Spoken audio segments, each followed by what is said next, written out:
Oh man, don't you just love it when you go 22 minutes into a recording and then realize that OBS isn't recording game audio for some arbitrary reason? Excellent! Brilliant! Anyway, welcome back to Persona Q Shadow of the Labyrinth. This time, hopefully, you will be hearing game audio, and last time we defeated a particularly strong enemy for an Elizabeth request, and we also defeated an FOE that we'd left behind earlier on. Now we're going to venture further into the dark depths of the realms of romance, but first, there's one fusion in the Velvet Room that I do want to do here. And that is this one. So, I could get Titania, and I actually do want to fuse Titania with Incubus, because Titania can inherit Impure Reach, and I want to do that as soon as possible because, let's face it, I want to be looking at Incubus for the whole game. But, the problem with that is, well, one, I won't pass down Toxic Slice, and I do like that combined with Impure Reach, but the other problem is that Incubus is going to be learning Marmudor very, very soon, and I'd rather pass that down as well, so I want to wait a little bit until Incubus levels up for that. But here's the thing, though. I can make more Shuvu with Narataishi and Tsuchigumo, and here's the thing, you might be wondering why I want to fuse away Tsuchigumo at this point in the game, because it's very high level. The problem is that its very high level is a bit of a detriment. Tsuchigumo does learn some good skills eventually, but yeah, good luck leveling it up at this point in the game. So I'd rather fuse this one away and get a persona that's level will be more manageable for this point, while also passing down Decay Circle, because I really want Decay Circle, so let's go. Also, more, it's actually, I'm not really sure how to pronounce this. I've heard Gary Sue say that in practice, and I can't exactly pronounce it. I think it's Celtic? I'll, in fact, go ahead and check the compendium, just, for that. Oh, wow, way off! But anyway, I could fuse that persona to get Bereth and have Silent Circle and Decay Circle, but that'll be on a persona with very low SP, and I don't really want that. There will be quite a few enemies weak to wind in the upcoming area. So, it's time to switch up the party, and I've got an idea for who to bring here. We haven't actually used Zen and Rei for a while, so I'll put them in. Naoto as well we haven't used for a little while. Yukiko needs a lot more experience than some of the other level 16 characters, so I'll bring her. I'll need to kick out someone else though, because I'll definitely want to put her in the back row. And we haven't used Shinjiro for a little while either, so let's do that. As for support, I'm going to go ahead and switch back to Fuka. And I think I'll switch back to the default voices for this. I'm going to save the special navigators for side quest episodes, essentially. So now, in terms of sub-personas, here's the sub-persona setup I've gone with. You for the wind weaknesses on enemies. You on Shinjiro because Bloody Vanguard is not great on someone so slow.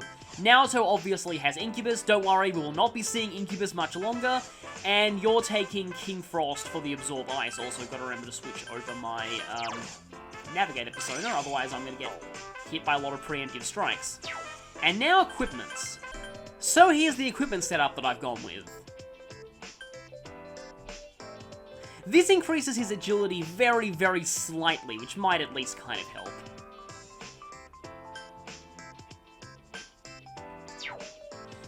Okay, now with that, I actually want to show something. See this message? You want to pay attention to this message now. This floor in particular is one where if you don't have Goho M, you are going to be so screwed. So you want to make sure that you have some before you go in. I'm going to take 2 just to save on trips back here.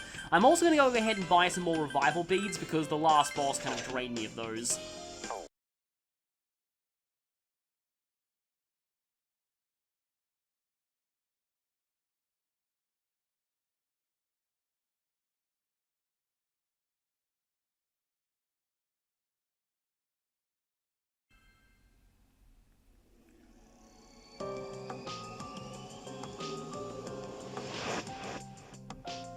So, here we are.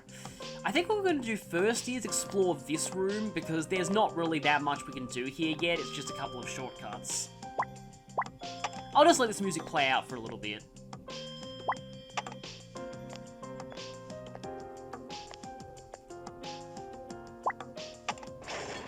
still more? Huh? What?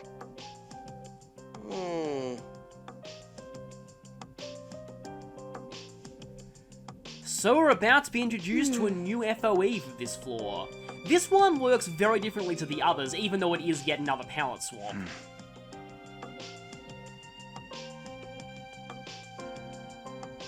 Well, one branch leads to nothing, so I'm going to take care of this one first. We'll probably get into encounter before we get there, though. Oh, look! There's something up ahead! There we go. 3 shadows. Some of them are unidentified. I won't let you harm Ray. Yay, Dan! Go get him! So this is a new enemy, the Blind Cupid. It's weak to wind and darkness, but it also has a conditional drop. This one, you need to kill it while it's poisoned. The poison damage doesn't need to be what deals the final blow, it just needs to die while it's poisoned, so keep that in mind. For that reason, in fact, I might go ahead and have Naruto attempt to Toxic Slice one of them now. I really want to try and get that conditional drop, because then I can just stop worrying about it.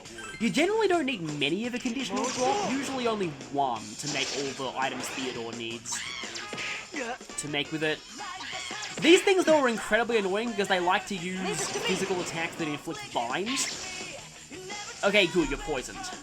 I should be able to finish you off before the poison wears off. It's all mine. So this should guarantee me the conditional drop.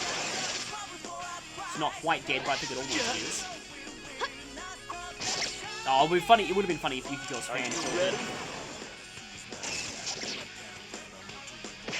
And dead, so that will get me the conditional drop. 2 enemies left. Reloading. It's interesting that Naruto actually needs to reload. Actually, I've got an idea here. I could use Shura Tensei, but I prefer not to use that in random battles unless I have no choice. It's kind of stupid against bosses, though. Let's go for recovery on you, and then, back to Naruto with her ridiculously good instant death abilities. Which are about to get even better when Incubus learns Mamuro. And yeah, that's how this thing's pronounced. And magic found. As you can tell, that gets very annoying very quickly, but Zen and Ray do have the skill to remove binds. Which I don't think anyone else ever learns a bind curing skill outside of sub-personas. Alright, done. So that's a pretty useful niche for them. Alright, time to move on. So, yeah, the Eros Wings. That's the item that you need to defeat them while poisoned to get. Speaking of items, though, here we have an event, and it's one that's well worth your while. Huh? Yeah, let's let him be. Usually, when you see a dog trying to dig up things in a video game, you should let them. Bad flashbacks to that one dog-related power moon, the moon in Mario Odyssey. That one was always the most annoying dog moon to me. That one took me ages to get.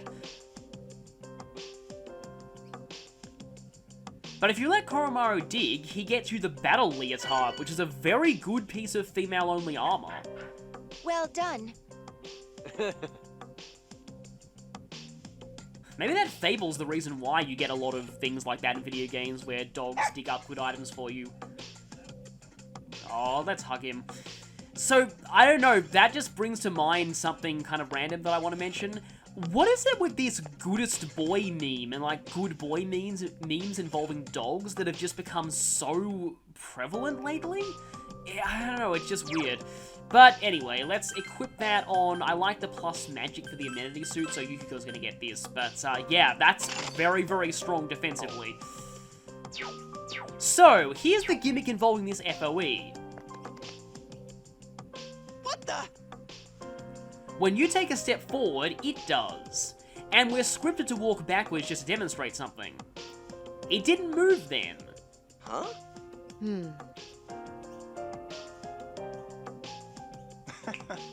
Akihiko, stop being a moron.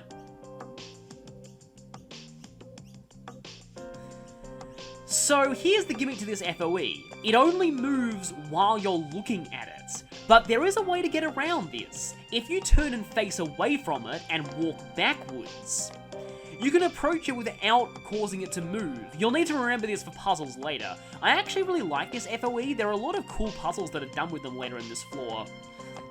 For now though, this one's pretty simple. We just need to lure it a couple of spaces up. Though I want to lure it too far, because you do get unique dialogue for doing this. Here, we're stuck. We can't actually move any further forward. But as always, entering a door resets the positions of FOEs. Shortcuts do Shall we not, go though. then? You'll need to keep that in mind for puzzles later. I love how the Right, FOE's icon let's just goes go. whoop right back to its starting position there. There are 3 shadows. Okay, nothing new I here. won't let you harm Ray. Don't get too worked up. The next fight's not far off. Okay, so I hope I can contribute. we got even that more Incubus now. level up we needed, so thankfully we can get rid of Incubus soon. Let's get rid of Evil Touch, because Curse is not nearly as good as the other status ailments that I've got on you. She's growing up too. Bestial Roar is kind of nice. I may as well replace Fusion Blast with that, in case I need to use you for fusion fodder. Anyway, though, let's lure this FOE properly this time. Ah, there's an FOE. So all we need to do here is take one step back, and we can get through. This puzzle's pretty simple, but they'll get more complicated later on. Whew. Yes. Now, something that I should mention about the FOEs in this dungeon, some people in the comments have said that the FOEs on earlier floors are actually pretty easy to defeat, even at the moment you first encounter them. The first one's actually weak to fire and ice, so it's not that hard, and you can do that and get some high-level personas. Don't underestimate me, punk! For the purposes of this, though, I'm gonna go ahead and leave fighting the FOEs until I've finished the dungeon. This one, though, which actually has the very Catherine-esque name of Beast of Lust, this one is definitely a bit too strong for us to take on at the point we encounter it. It's probably the only FOE in this dungeon that actually poses a threat. And we can see there's a selection room of destiny over there, but for now let's go over here and open a Can't be a shortcut. normal wall up ahead. Why don't we go check it out? And immediately get into an encounter. There are 3 shadows. I won't lose. Actually, now is a great time to show off Mahmudor. So if we do this right, we won't even need to use anything else. It's only 18 SP too. Okay, that is unless Naruto gets hit and magic bound before she can attack, which would be really annoying. Please don't do that. Okay, here we go. Impossible. Well, not impossible. You got 2 of That them at enemy is least. weak to wind. Don't hold back. Keep the orders coming.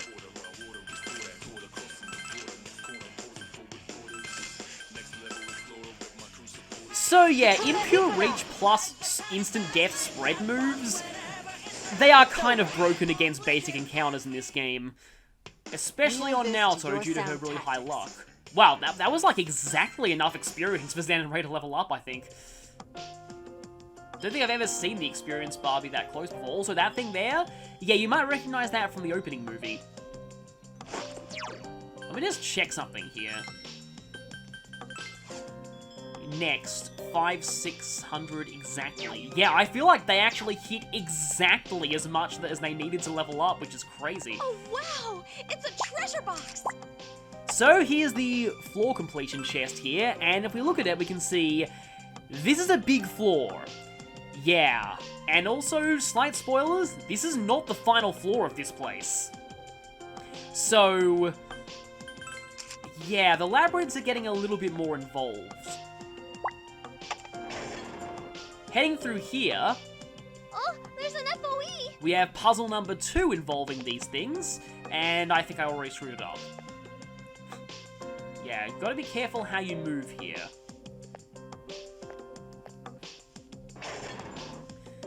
Covering every floor tile is also a little bit tricky with these things in a way, but let's Look cover a what we floor got tile here, by doing an that. FOE. And then, yeah, here's something I like to refer to as the FOE sliding puzzle. If we just do that, though, we can easily get by the other one as long as we don't do that. Yeah, I know. Forgot that she actually says the exact same dialogue if you screw up on 2 different occasions. Yeah, that was a case where I needed to make sure that I was facing away from the FOE. Confirmed visual on an enemy FOE. Please stay on your guard. Okay, so lure that, and then what we do here is we face away and do this. I think there's a Zelda enemy like this too, one that only moves when you're looking at it. Or at least the ones that mirror your movements. I know that there's something in either a game or like another game or in Folklore, something that only moves while you're looking at it. In fact, I just realized these things are reverse Weeping Angels. When you're not looking at them is when they can't move.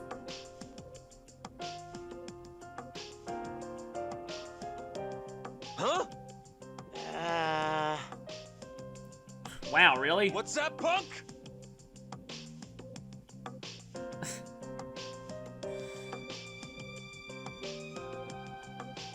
Damn it. Well, I guess they're... Well, actually, no, they're already more alike than we know because, yeah, Kanji and Naruto are actually really similar. That's part of kind of why I ship them. But anyway, I'm missing a square map tile, but let's cover that later. For now, we move on. And yeah, look at that creepy smile with Danganronpa blood on it. Yet another shortcut.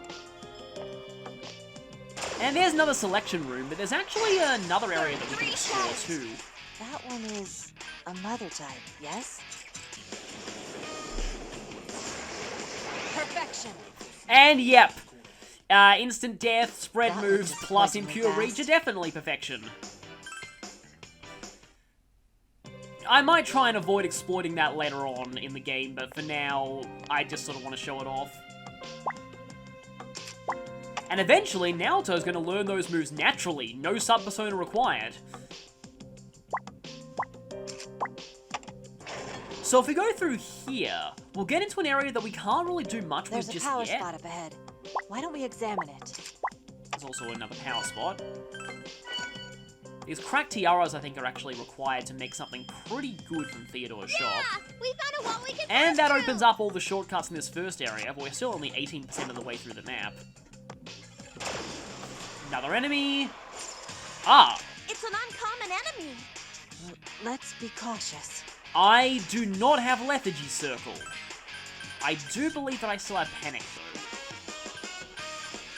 I wonder if Decay Circle will work. Let's... Yeah, I'll go for Tentarafu rather than trying to Scarecrow just one of them. They are still quite a bit faster than us, though. And this might stop them from hitting kind of hard. As you can see, they can still do their physical attacks while they're strength bound, but they won't do very much damage at all. Impossible. It's all mine. Well, at least one of them hit that thing. But I aimed all of my attacks at the other one, didn't I? Well, I got kind of lucky and hit with one of them. Okay, I don't think Orb of Haste is really going to work. I can try Orb of Haste, but I kind of doubt it will really have much of an effect. But let's just focus everything on the one that's panicked. Guess I'll still go for Cyclone. Cyclone is quite a bit more expensive than your other things, though. And I suppose I can try and Scarecrow that one. Here I go. Like I said, I doubt this will help, but we can see.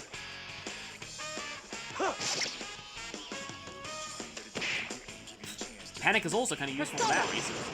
It's Oh. no use. Out of my sight. Wow, okay, I got pretty lucky there. And this thing is very likely to die to this Twin Slash. Alright, done. So some pretty good experience. We won, but But what? Also, treasure pieces sell for quite a bit. Yeah, this is not Persona 4 4 Golden, unfortunately, so there's no clock manipulation trick you can use to guarantee that they spawn. So this room,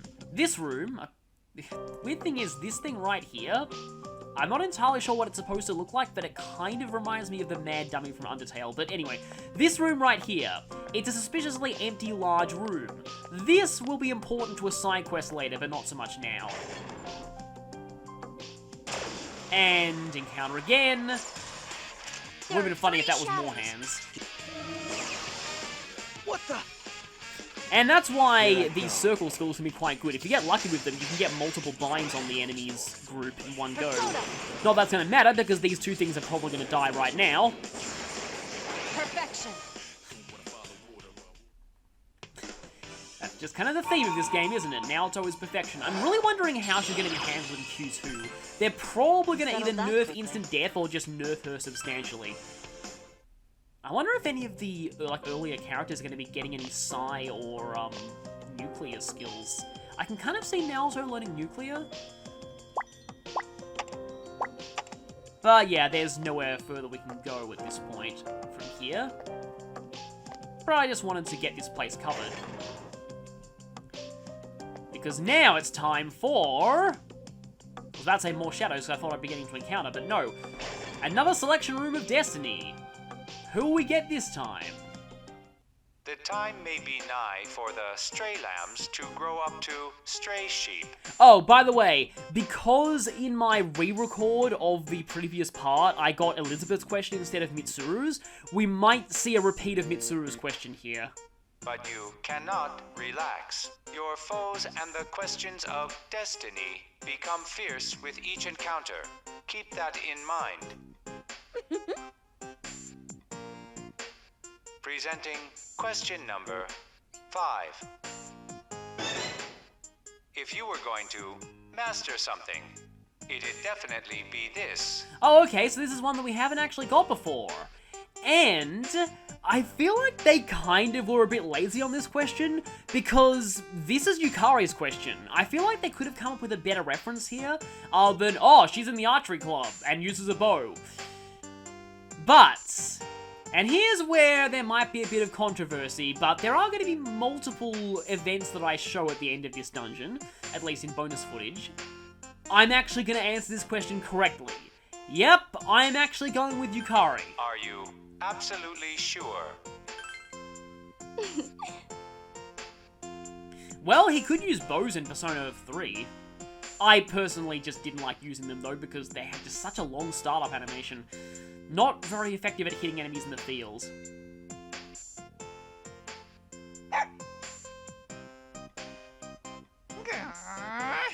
Oh, the benefit of choosing this option, we get another Teddy Own counts. So, yeah, my penchant for implied canon love interest strikes again, but there's actually something that I want to say about Yukari going further into this dungeon. I might not get much of a chance just yet, though, because there is a cutscene coming up. It's not, like, the cutscene, but there is There are a 3 cutscene shadows. coming up. Oh, by the way, everything in this group's weak to dark. Rip. Nice job there, Absorb Ice from King Frost. Leave it to me. Okay, I think we might need to heal a little bit after that. Definitely need to heal a little bit after that. We can see another one of those FOEs here. There's an FOE nearby. And we're gonna have to lure it if we want to pass. Here's where these puzzles get slightly more involved. In this case, if we look at it and take a step, it's now moved out of the way. That's pretty simple. However, we're gonna actually need to reset its position if we want to step on every tile in this area. Something about this place seems suspicious. Let's search the area. This is a fairly unique event. We found a lonely doll.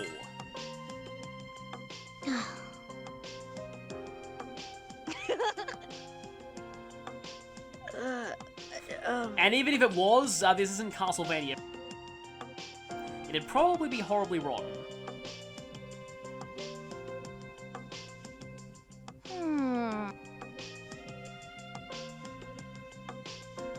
Yeah, this is no ordinary dead end. We're gonna actually mark this with a question mark.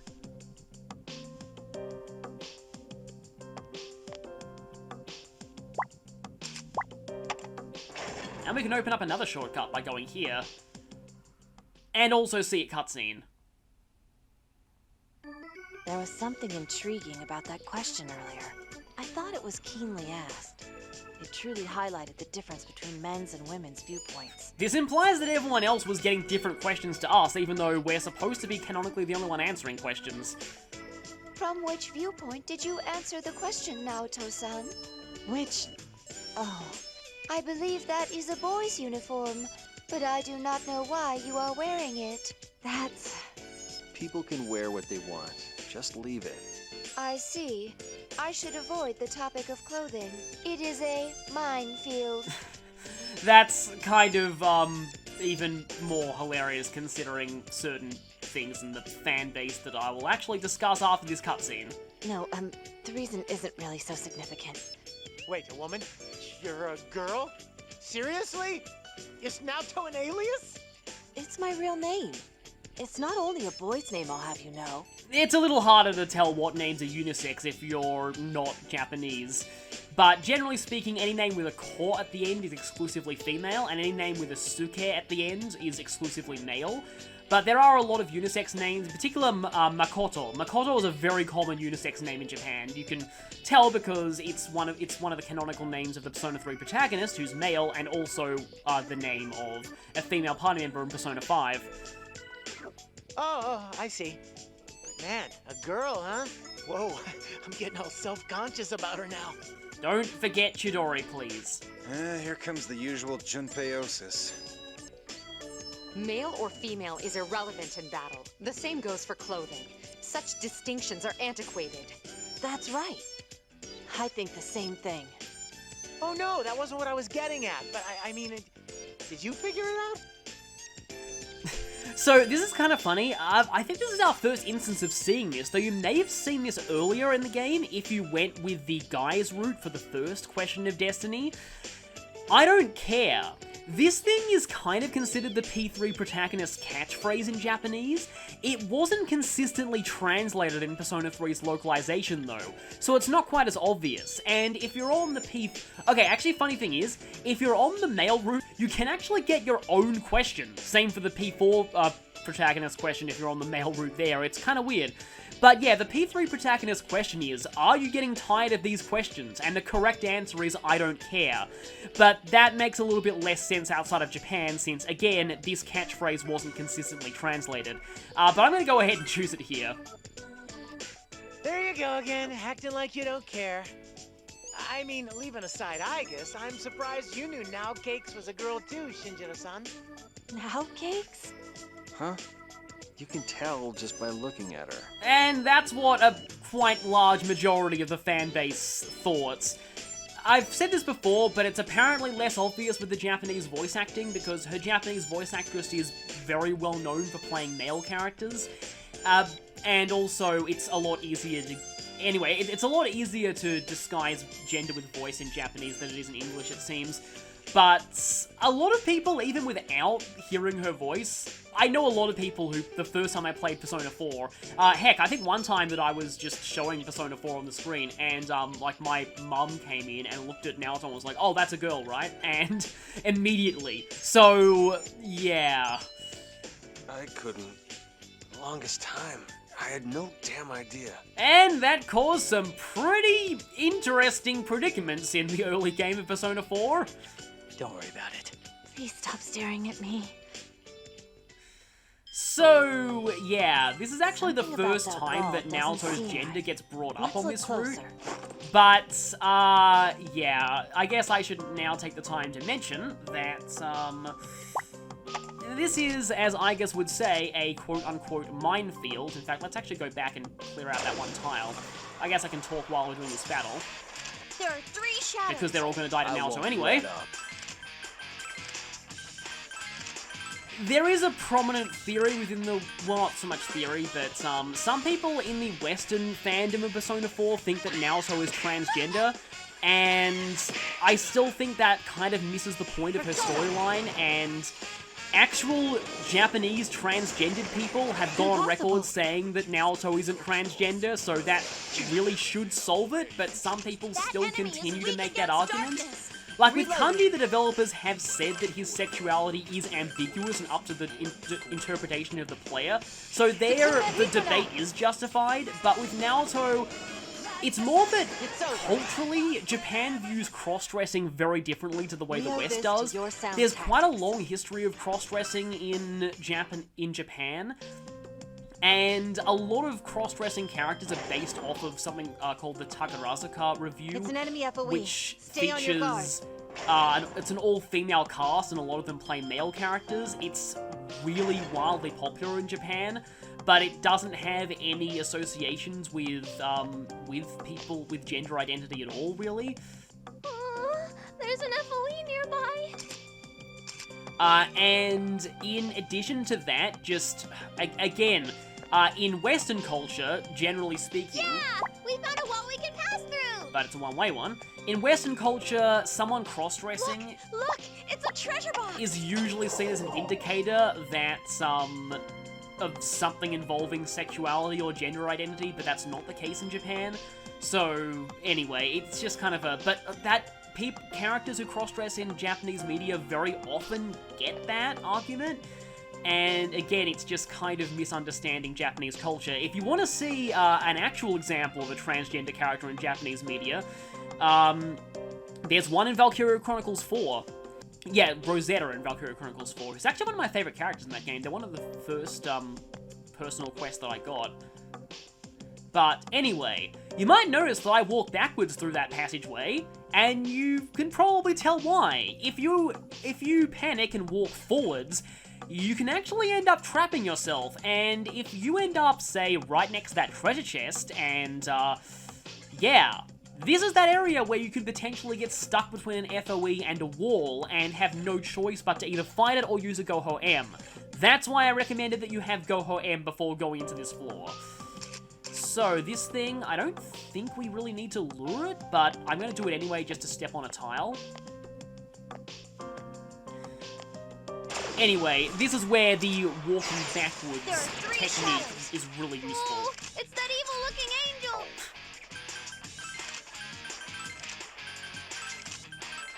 I was about to make a mainline Shin Megami Tensei reference, but then I realized Bayonetta's probably more apt there. But anyway, the main point of Naruto's storyline is it deals more with sexism in the Japanese workforce, and the fact that she wouldn't be taken seriously being a girl in the police force, which is something that does go over a lot of Western players' heads as well. Are you okay carrying that much? Organization is important too. Ah, inventory limits.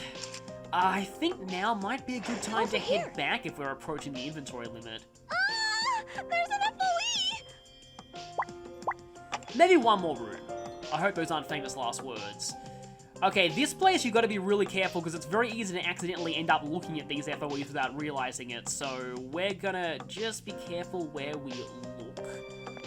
And not accidentally lure these things into a position that we don't want them to be in. That area over there is kind of bugging me. Want to check it out? And if I remember right, I actually think this is related to that early. Yep! We found another doll. In fact, we can probably go ahead and do this and then leave the dungeon. That sounds good.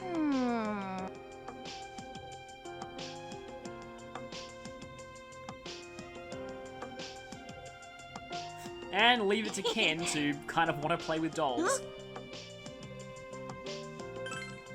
So, we have kind of a mini side quest here that's not related to any requests. We need to take this doll and bring it back to where the other doll was. And that's all the way back over there, which is not really that far of a walk. Okay, so I believe the way this puzzle works is thus. We need to lure that one space, because otherwise we won't be able to lure this thing far enough for us to actually get through. And I think this is another room where it's definitely possible to trap yourself if you're not careful. But with that, we can go through. Okay, that room had better not be the really, really big cutscene. We've explored 40% of the map. You know, I think I'm going to go back and do the doll quest now. Ah, this way. Oh, there's an FOE! Don't worry, we won't need to run into it. 3 shadows. Oh, and a totally new Some enemy. of them are unidentified. I won't lose. Natural Dancer. This thing is weak to ice and light, so I can't just mumble to everything in the face. However, even despite that, it's still probably going to die to Mamudo because Impure Weak is so good. We can defeat them now. I won't miss. Okay, this is new.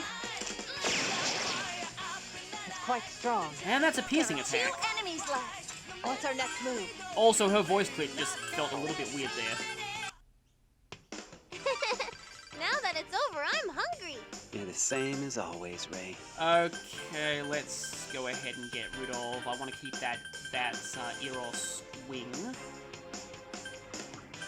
No, let's not discard that. That's a rare item from a power spot. Okay, yeah, I'll definitely be heading back now because my inventory is full. I like to use the inventory as an indicator of when to go back to base. Very low. It's an enemy up. Actually, I just realized something. If we have a full inventory, we can't actually get the item out of this, so I'm gonna need to chuck something. Got a lot of Eros arrows. Let's just get rid of one of them.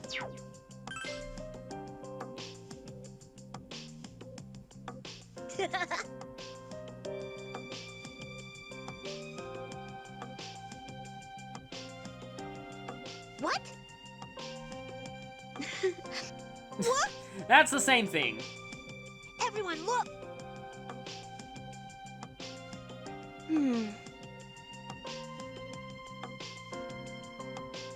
That's kind of creepy, but at the same time kind of nice. We get a Soma droplet from that.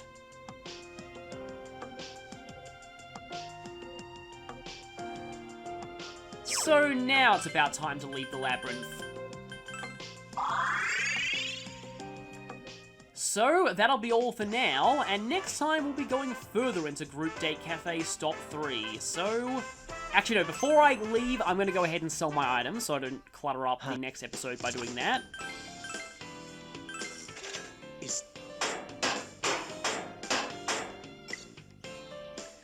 We have the Gothic Sword. Ah, the Nue Claw. So that is actually a Persona sacrificing item, obviously from Nue. No information, interesting. Okay, so we'll tell you about those.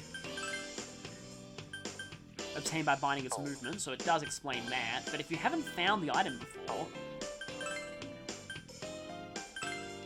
No information. Yeah, that one comes from sacrificing Oni, I believe. As you can probably tell by the weapon being named after Oni. Could get the bus stop sign for him, though. I might buy stuff in the next part. Oh, right, yeah, this comes from selling that bug gold that we got from that previous request boss, the Golden Beetle. And this has a slight chance, I believe it's 15% of inflicting magic bind, which is kind of nice for Yukari, actually, because her regular attack isn't really that useful normally. Oh, the Gothic Sword's for you. You have the Cobra Boots for Chie, which can inflict poison. That's not bad either. Or the Drowsy Shield for Kanji, which inflicts sleep. There's also Heavy Fist for Akihiko, which can inflict agility binds. Oh, we can make some good armor out of the item we got out of that FOE from before, for Zen and Ray. I'll buy that next time I use them, though. And I guess while I'm here, I'll heal here, even though I don't really need to. Any new requests? No, nothing. Okay, so now I'll see you next time for more of this Labyrinth. See you then.